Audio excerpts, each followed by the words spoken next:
चलो अब हम लोग बेसिस कैश बेसिस और एक्रूअल बेसिस का 2020 ऑनर्स वाला क्वेश्चन करेंगे। देखो एक बार पहले क्वेश्चन पढ़ लो अच्छा से। तो क्या बोला, doctor PK Das started his profession on 1 January 2019 as a medical practitioner. बेचारा डॉक्टर बन के शुरू किया अपना chamber. His income and expenses for the year 2019 relating to his profession were as under. तो प्रोफेशन का fees received in cash, doctor का fees मिला 24,000, fees accrued but not received, ठीक है। Rent paid for the chamber, outstanding rent, salary paid to staff, salary paid in advance to staff included in the above, miscellaneous expenses paid कितना बोला 200। फिर क्या बोला, you are required to compute net income of doctor PK Das from his profession for the year ended 31st December 19 under cash basis and accrual basis। और कब question है तुम्हारे 2020 honours में। तो ये तुम्हारे एग्जाम के लिए इंपॉर्टेंट क्वेश्चन है क्योंकि इसमें दोनों ही चीज है, एक बार बना लेने से दोनों ही क्वेश्चन तुम्हारा क्या है कवर हो जाएगा।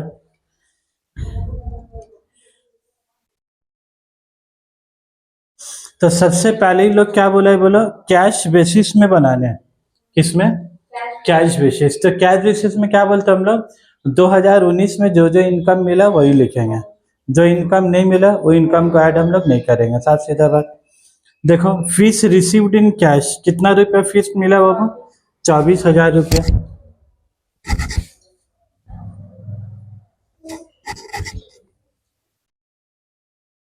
फीस रिसीव्ड इन कैश कितना रुपया मिला, 24,000 रुपया। तो यहाँ पर क्या करेंगे, ठीक है। उसके बाद fees accrued but not receive, तो अक्रूड हुआ नहीं मिला तो नहीं आएगा वो। फिर rent paid for the chambers, तो रेंट पे किया तो क्या होगा, आ जाएगा कैश में गया, बात खत्म। Rent paid for the chamber कितना हो गया, 6,000 रुपये दिया। उसके बाद फिर क्या बोला है वो, आउटस्टैंडिंग रेंट, तो ये भी लेस होगा कि नहीं होगा, आउटस्टैंडिंग रेंट, ये इनकम में आउटस्टैंडिंग रेंट तुम्हारे क्या आएगा, लेस हो जाएगा। मतलब वो नहीं, आउटस्टैंडिंग रेंट तो कैश बेसिस में तो नहीं आएगा, ठीक। Salary paid to staff, salary paid to staff, salary paid to staff कितना हो गया, 2,000 रुपया। तो salary paid to staff 2,000 minus, फिर क्या बोला, salary paid in advance, salary 6,000। अब बोले लोग कितना बोला, salary paid in advance to staff, salary paid to staff 6,000 और इंक्लूडेड इन अबव बोले लोग क्या बोला, salary paid to staff, salary paid to staff included in above, क्या बोला तुम्हारा लोग, इंक्लूडेड इन अबव।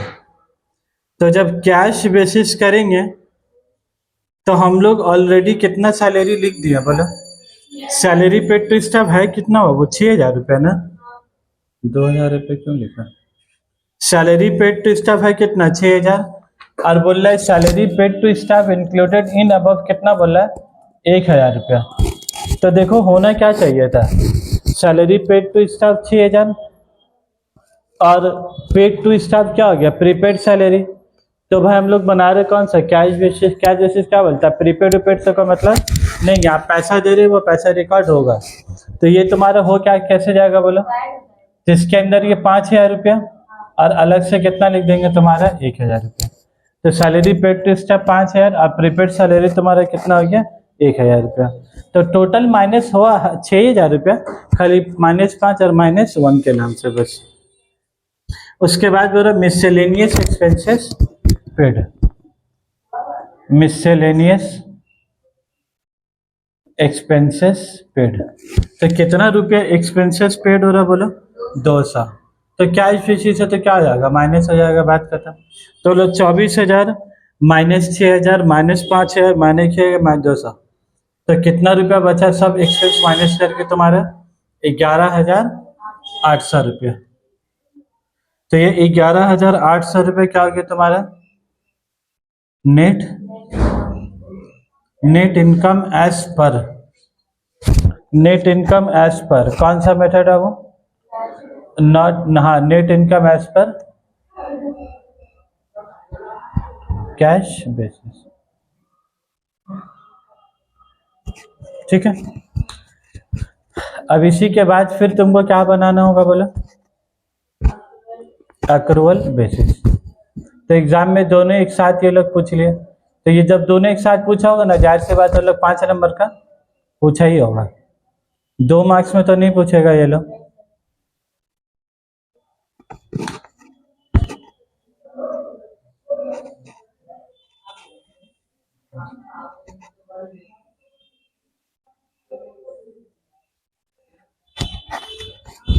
चलो अब बताओ इसमें क्या क्या खर्चा लिखेंगे।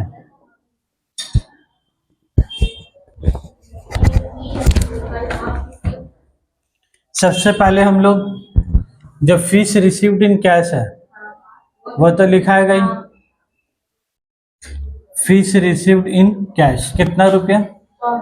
24,000। और फिर हम लोग उसमें एक छोड़ा था अक्रूड वाला ना, अक्रूड वाले इसमें क्या करेंगे? ऐड कर देंगे fees accrued but not, fees accrued but not, fees accrued but not receive. कितना रुपया? 6,000 रुपया। ठीक है, तो 24 और 6 कितना हो गया? 30,000 रुपया। अब तुमको खर्चा को क्या करना? माइनस। तो rent paid for the chamber,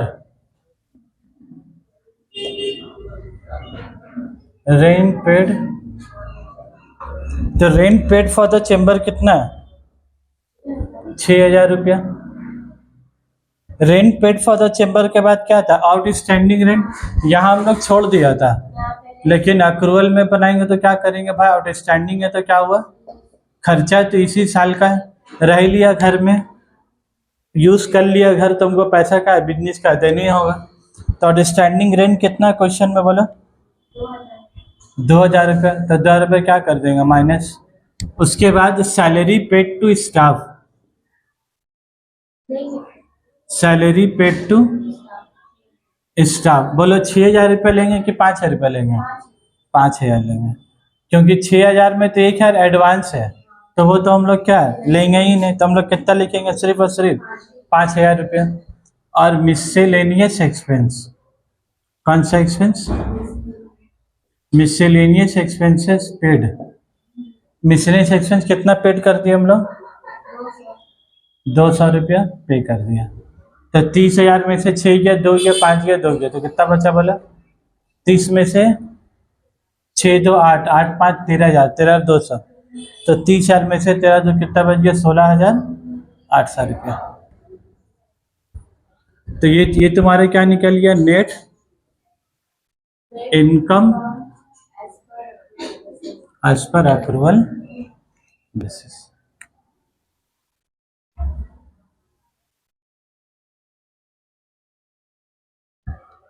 समझ में आ गया बात एकदम? अब देखो बेचारे एक ही आदमी, वही डॉक्टर पीके दास, वही 2019, सब कुछ वही, खाली कैश बेसिस में निकाले तो 11,800 इनकम हुआ, और एक्रूवल बेसिस में निकाला तो 16,800 रुपया हुआ। कुछ साल चेंज हुआ, दिन चेंज, सुबह चेंज, रात चेंज, सब वही, खाली मेथड चेंज करने से तुम्हारा आंसर क्या हो गया? चेंज हो गया। पैसा अपने आप क्या हो गया? बढ़ गया। तब बोले अगर रिश्ता लगाना है तो कौन सा मेथड फॉलो करेंगे? जिससे ज्यादा इनकम आ गई तो रिश्ता लगाने में क्या काम आ जाएगा। लेकिन ये अगर देखा जाए तो ये 11,800 मतलब 11,800 तुम्हारा पॉकेट में कैश होगा। अरे 16,800 बोल तो रहा है, लेकिन 16,800 तुम्हारा पॉकेट में नहीं होगा, क्योंकि कुछ पैसा तो मिलना क्या था, बाकी अभी मिलेगा।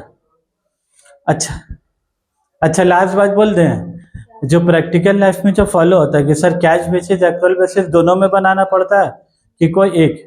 प्रैक्टिकल लाइफ में एक्रूवल बेसिस ही फॉलो होता है, कैश बेसिस का कोई इज्जत नहीं है।